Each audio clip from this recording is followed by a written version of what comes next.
Hi friends! Welcome to Chat and Read with Tara. How are you doing today? Today, I want to give a special shout out to a little boy named Elliot. Elliot,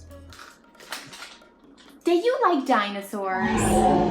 Paleontologists are scientists who study dinosaurs, but everyday people are interested in dinosaurs too. That's why we have movies about dinosaurs, like Jurassic Park, which inspired this toy. We have toys that are dinosaurs, like this, and many others. Oh, he closed his eyes. Okay. Yeah. And we have books about dinosaurs. There are a lot of reasons why people are interested in dinosaurs, but I think one reason is that we just don't have T-Rexes walking around anymore. And a lot of dinosaurs were really, really big. Today, I'm going to read to you a story that is about dinosaurs told in a different way, and it's a classic story also told in a different way.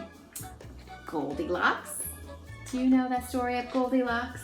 But it's not Goldilocks and the Three Little Bears. It's Goldilocks and the Three Dinosaurs. And it's by Mo Willems. I hope that you enjoy it.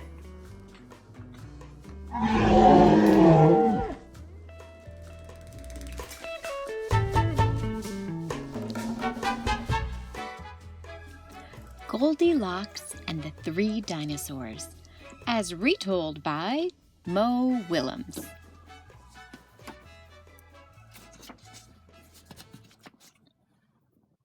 Once upon a time, there were 3 dinosaurs: Papa Dinosaur, Mama Dinosaur, and some other dinosaur who happened to be visiting from Norway. One day, for no particular reason, the 3 dinosaurs made up their beds, positioned their chairs just so, and cooked 3 bowls of delicious chocolate pudding at varying temperatures. "Oh, boy!" said Papa Dinosaur in his loud, booming voice. "It is finally time to leave and go to the, someplace else." Yes, continued Mama Dinosaur. I sure hope no innocent little succulent child happens by our unlocked home while we are someplace else. Then the other dinosaur made a loud noise that sounded like a big evil laugh. Har har hoo grk, but was probably just a polite Norwegian expression. The 3 dinosaurs went someplace else and were definitely not hiding in the woods waiting for an unsuspecting kid to come by. Sure enough, 5 minutes later, a poorly supervised little girl named Goldilocks came traipsing along. Just then, the forest boomed with what could have been a dinosaur yelling, "Gotcha!" But I'm pretty sure was just the wind. The loud noise was immediately followed by another loud noise that sounded kind of like, "Be patient, Papa Dinosaur, the trap is not yet sprung." But that could have been a rock falling or a squirrel. Either way, Goldilocks was not the type of little girl who listened to anyone or anything. For example, Goldilocks never listened to warnings about the dangers of barging into strange, enormous houses. So as soon as Goldilocks came across a strange, enormous house, she barged right in. Inside, Goldilocks immediately smelled the 3 bowls of delicious chocolate pudding. Said Goldilocks. "That chocolate pudding smells delicious. If only I could get all the way to the top of that counter." Then Goldilocks noticed a very tall ladder that just happened to be left there and certainly wasn't left on purpose. Goldilocks climbed up the ladder and found herself face to face with 3 gigantic bowls of chocolate pudding. The first bowl of chocolate pudding was too hot, but Goldilocks ate it anyway because, hey, it's chocolate pudding, right? The second bowl of chocolate pudding was too cold, but who cares about temperature when you've got a big bowl of chocolate pudding? Not her. The third bowl of chocolate pudding was just right, but Goldilocks was on such a roll by now, she hardly noticed.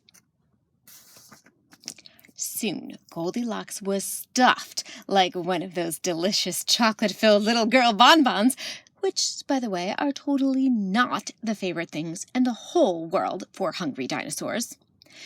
Tired and groggy, Goldilocks noticed 3 chairs in the living room, so she climbed down the ladder and walked out of the kitchen.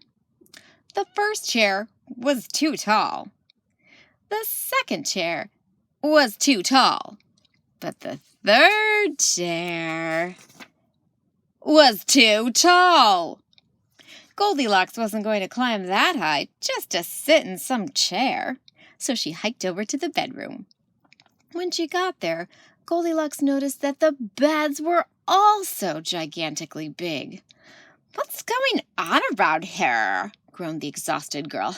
"The bears that live here must be nuts."